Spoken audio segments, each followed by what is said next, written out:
Ahora demos un vistazo al reino de Dios, conforme comienza a revelarse una vez más en las Escrituras, comenzando en nuestro pasado histórico. Pero incluso podemos ir más allá de eso, a la eternidad, y podemos declararlo porque las Escrituras revelan que Dios es el Rey para siempre. Él siempre ha sido Dios y Rey. El universo entero es el reino de Dios porque Él ejerce un gobierno soberano sobre todas las cosas. Salmo 103:19 dice que Jehová estableció en los cielos su trono y su reino, y él mismo y su reino dominan sobre todos. Salmo 22:28, porque de Jehová es el reino y él regirá las naciones. Necesitamos entender algunas cosas que se han desarrollado en la historia del hombre. En algún momento, en un tiempo no registrado, Lucifer, en su orgullo, se rebeló contra la autoridad justa de Dios como Rey supremo y soberano sobre todos, y deseó él mismo hacerse rey. Hay dos escrituras muy importantes aquí: Isaías 14, 12 al 15 y Ezequiel 28, 11 al 19. En Isaías 14 vemos a Satanás, Lucifer, diciendo: lo haré, lo haré, lo haré. 5 veces declara que quiere estar por encima de Dios. Y en Ezequiel 28, 11 y 19 vemos un tipo profético. Aunque comienza con una descripción del rey de Tiro, cuando lee el pasaje es obvio que Dios está hablando sobre los orígenes de Satanás. Y aquí hay algo que quiero decirle. Dios no creó a Satanás. Dios creó a Lucifer. Lucifer se hizo a sí mismo Satanás a través de su orgullo y rebelión contra el justo gobierno y autoridad de Dios. No tenemos actualmente en el ámbito espiritual, sabemos que hay una guerra, la Escritura nos revela esto, pero no es una guerra entre dos cosas iguales. Satanás no es igual a Dios, es inferior, es un ser creado. Sin embargo, Dios tiene un propósito para Satanás en su plan de desarrollo para toda la humanidad. Es muy importante recordar que Satanás está allí oponiéndose a nosotros, acusándonos. Es un adversario para nosotros. No es tan poderoso como Dios. De hecho, su poder es mucho menor de lo que a veces le damos crédito. Lo veremos en nuestro estudio a medida que avancemos. Lo primero que vemos en el plan que está desplegando Dios para toda la creación es que Él es el Rey de la creación. Comienza en Génesis capítulo 1, versículo 1, se reafirma en Juan capítulo 1, 3, Efesios 3, 9, etc. Todas estas escrituras y muchas más revelan que Dios estaba en el origen, fue el comienzo de la creación. Estaba en su mente y por su voluntad y poder y gran sabiduría, Dios creó todo el universo. La soberanía general de Dios no siempre se ve, pero está operando de manera tranquila y providencial en la naturaleza. Lo vemos en las leyes de la naturaleza, los animales que cumplen sus instintos que Dios había colocado dentro de ellos. También sabemos que la creación está fuera de servicio. En la creación, Dios hace al hombre a su imagen. Génesis 1, versículos 26 al 27. Dice: Dios creó al hombre a su propia imagen.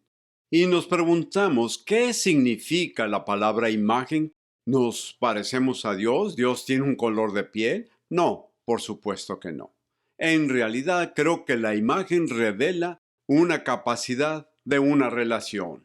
En Génesis 3, versículo 8, vemos esto. Fuimos destinados a caminar con Dios en el jardín, en el fresco del día. Dios no nos creó para el ministerio, ni para las obras, ni para el servicio. Dios nos creó originalmente para sí mismo.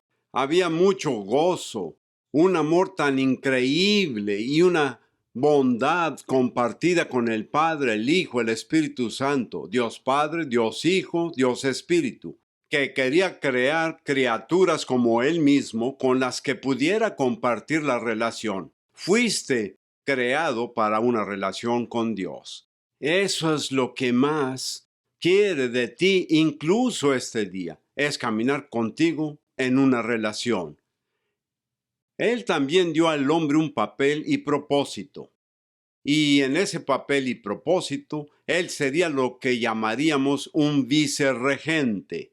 Incluso podríamos decir que debía gobernar junto con Dios, no sobre Dios, no como igual a Dios. Él estaba bajo Dios. Sin embargo, él debía gobernar sobre la creación que Dios había hecho. Vemos esto en Génesis 1, versículo 28. Se le da autoridad para gobernar. Nos dice fructificar, multiplicaos y tener dominio sobre la creación. Y Dios creó toda la creación para servir al hombre y glorificar a Dios en su servicio al hombre. Pero el hombre no solo fue creado para gobernar, también fue creado para servir. En Génesis 2:15 vemos que Dios le dice a Adán y Eva, le dice, quiero que trabajes el jardín y lo guardes. Y guardar significa cultivarlo. Tenían que desarrollar la creación. No solo teníamos autoridad para gobernar, sino que también se nos dio una mayordomía para cuidar y mantener la creación que nuestro Rey soberano había hecho para nosotros. Así que debíamos ser líderes de servicio incluso en el jardín del Edén. Como Rey Supremo, Dios da imperativos morales. En Génesis 2, del 16 al 17, Dios le dice a Adán y Eva, puedes comer de cualquier árbol, de cualquier fruto, de cualquier arbusto, pero no del árbol del conocimiento del bien y del mal. El hombre tomó una sola decisión. Tomó la decisión de rebelarse contra la autoridad y los mandamientos justos y razonables de Dios. En un momento, Génesis capítulo 3, 6 y 7 describe cómo el hombre en un momento cambia todo el propósito y el plan de Dios para la humanidad y la creación.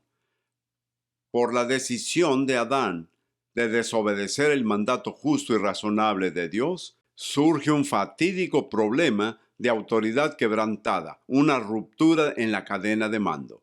Cuando Dios creó al hombre, le dio autoridad para gobernar sobre la tierra, la creación de Dios, como el vicerregente. En otras palabras, Dios era la autoridad suprema. Adán y Eva gobernarían bajo la autoridad de Dios y gobernarían sobre la tierra. Pero al desobedecer a Dios y seguir la tentación de Satanás, el hombre dio su autoridad a quien obedeció. En otras palabras, obedeció a Satanás. Y al hacerlo, el hombre abdicó o cedió la autoridad que Dios le había dado. Y Satanás literalmente comenzó a gobernar en la tierra. Ahora, ¿puede pensar cómo sucedió esto? Quiero que vean conmigo una escritura muy importante en Lucas 4, versículos 5 al 7. Y le llevó el diablo a un alto monte y le mostró en un momento todos los reinos de la tierra. Obviamente, este tenía que ser un momento muy sobrenatural, donde todos los reinos de este mundo se le mostraron a Jesús en un momento. Y el diablo le dijo, a ti te daré toda esta potestad y la gloria de ellos, porque a mí me ha sido entregada, y a quien quiero la doy. Si tú, postrado, me adorares, todos serán tuyos. Por supuesto, la respuesta de Jesús fue, vete de mí, Satanás. La palabra de Dios dice, al Señor tu Dios adorarás. Satanás pasa a otra tentación diferente, pero notará algo muy interesante aquí en este pasaje. Jesús no corrigió lo que Satanás decía. En ese momento donde Satanás declaró, tengo toda la autoridad, todo el poder y toda la gloria de estos reinos de hombres, me pertenecen y puedo dárselos a quien yo quiera.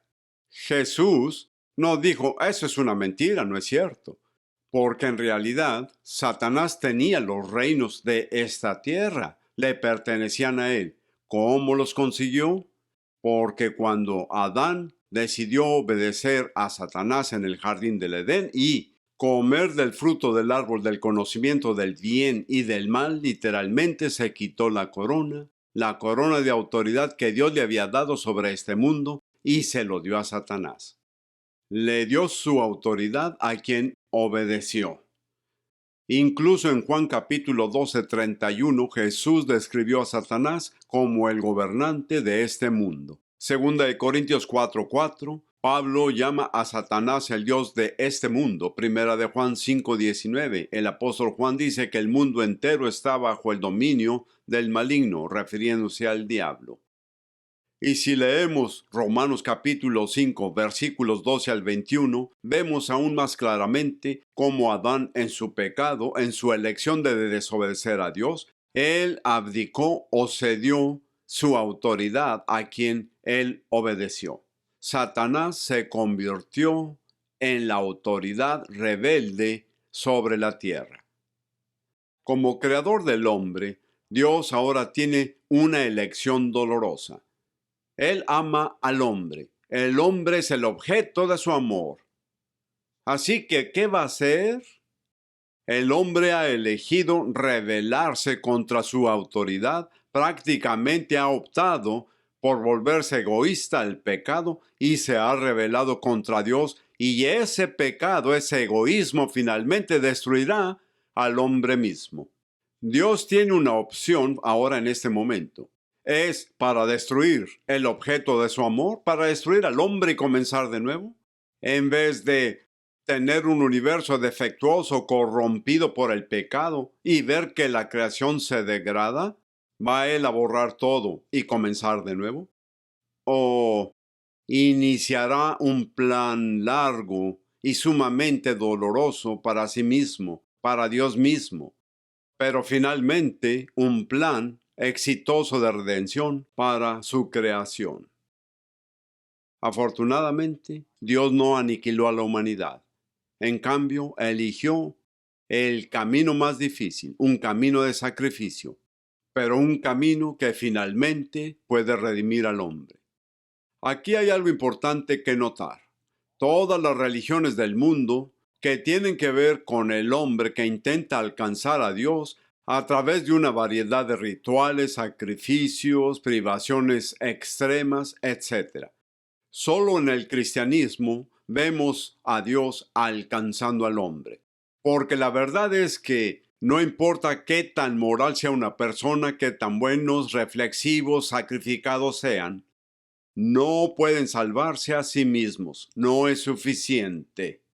Pero cuando llegan a la fe en Jesucristo, el plan de redención de Dios para el hombre, realmente pueden salvarse. Aleluya. La posición de Dios como Rey de todo el universo nunca ha estado en duda.